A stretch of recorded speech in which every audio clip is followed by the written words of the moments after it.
What is worship? There has been concern about certain modern worship practices and whether they are valid expressions of worship in the biblical sense. Worship was a human reaction to awareness of the characteristics of God and to God's salvific acts in history. But what constitutes proper worship?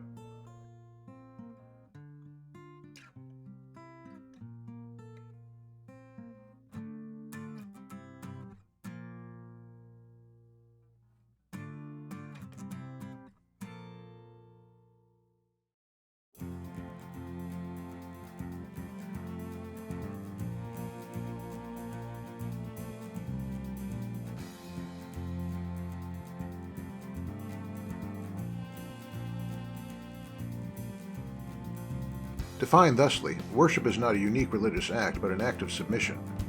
Emphasis, of course, should not be placed on the physical act, for as the name and example shows, one can worship in insincerity.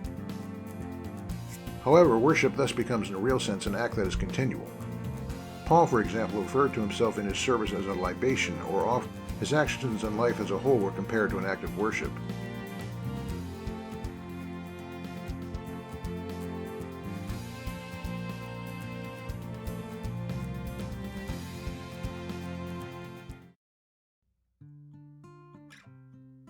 Given all of this, what about the modern emphasis on such things as singing as a form of worship?